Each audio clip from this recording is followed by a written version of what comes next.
Welcome, listeners, to Cretaceous Chronicles, where we dive into the wild, untamed world of dinosaurs and their genetically engineered cousins. I'm your host, Alex, and today we're tackling a monstrous hypothetical: what happens if the Indominus Rex and the Indoraptor, two of the most terrifying hybrids ever created, meet face to face? And I'm Emma, your co-host, ready to unpack this epic clash. Picture this, a moonlit jungle on Isla Nublar, where time and space twist to bring these two beasts together. One's a towering predator with a cunning mind, the other a sleek, deadly machine of instinct. Alex, where do we even start with these two? Let's set the stage, Emma. The Indominus Rex, a genetic Frankenstein, was built to be the ultimate predator, 40 feet long, 20 tons of raw power, with T-Rex strength and velociraptor smarts. Its DNA is a cocktail of everything from cuttlefish to carnosaurs, giving it abilities like camouflage and thermal regulation. Scary, right? Oh, absolutely terrifying. And then you've got the Indoraptor, a leaner, meaner hybrid, about 24 feet long, maybe 1 ton, but don't let its size fool you. It's got raptor agility, night vision, echolocation, and a downright psychotic streak. Think of it as a velociraptor on steroids, designed to hunt and kill with surgical precision. So, Emma, imagine we're bending the laws of physics, dropping the Indoraptor into the Indominus's paddock on Isla Nublar, years before its own creation. No humans, no security, just these two monsters in a dark, foggy jungle. What's the first thing that happens? Well, Alex, these two are wired to detect threats. The Indominus, with its supercharged sense of smell, would pick up the Indoraptor's scent instantly. And the Indoraptor? Its echolocation would zero in on the Indominus like a sonar ping. They'd lock onto each other in seconds, and let me tell you, the air would crackle with tension. It's like a sci-fi thriller. But here's where science comes in. Both of these creatures were raised in isolation, which is a recipe for disaster. Studies on social animals like orcas and chimpanzees show that isolation can lead to aggression and unpredictable behavior. The Indominus, for instance, was kept in a cramped paddock with no enrichment, no toys, no companions, just concrete walls and a feeding crane. Exactly, Alex. In the wild, social predators like lions or wolves thrive in groups, forming tight-knit packs. But the Indominus? She was so deprived that she turned on her own sibling as a juvenile, eating it without a second thought. That's called siblicide, and it's rare in social apex predators unless resources like food or space are scarce. The park's negligence set her up for a lifetime of violence. And the Indoraptor's no better off. It was engineered to be a weapon, raised in a lab with zero social interaction. Animal behaviorists would tell you that's a perfect storm for problem behaviors. Think of cases like Tilikum the orca, whose isolation led to tragic outbursts. These hybrids aren't just dangerous, they're products of human error. So, let's get to the showdown. Picture a younger Indominus, maybe a teenager, 30 feet long, 3 tons, still growing but already lethal. The Indoraptor appears in her paddock at night. Does the smaller, faster Indoraptor stand a chance, or is this a one-sided slaughter? Great question, Emma. The Indoraptor's got speed and agility on its side. It can climb walls, leap from trees, and its claws are like switchblades. If it uses the paddock's dense foliage to its advantage, it could pounce from above, aiming for the Indominus's eyes or neck. But here's the catch: a young Indominus is reckless and aggressive. She'd charge without hesitation, using her massive weight to dominate.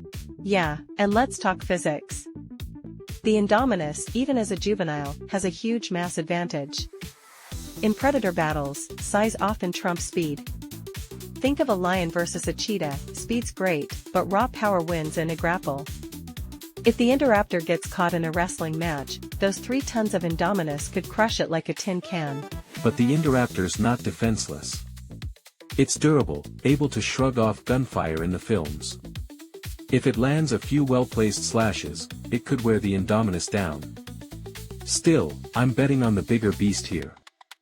The Indominus's bite force, estimated at over 10,000 pounds per square inch based on T-Rex studies, would make short work of the Indoraptor if it lands a solid chomp. Ouch, that's a bone-crushing thought. But let's flip the script. What if this happens later, when the Indominus is fully grown, 40 feet, 20 tons, and smart enough to plan an escape? The Indoraptor's still a threat, but it's outclassed 8 to 1 in size. Would it even try to fight, or could something else happen? That's where things get really interesting, Emma. By the time we see the Indominus in Jurassic World, she's not just a brute, she's strategic.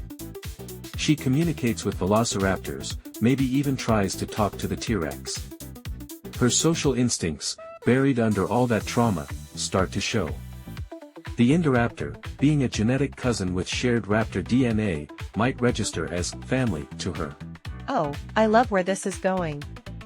So, instead of a death match, we could see an alliance? The Indoraptor's got that same raptor intelligence, but it's also got a survival instinct. In the films, it pauses to assess dangers, like when it avoids weak glass on a roof. If the Indominus pins it down and roars, the Indoraptor might just submit, recognizing her as the alpha. Exactly. Animal behavior studies show that social predators establish hierarchies to avoid constant fighting.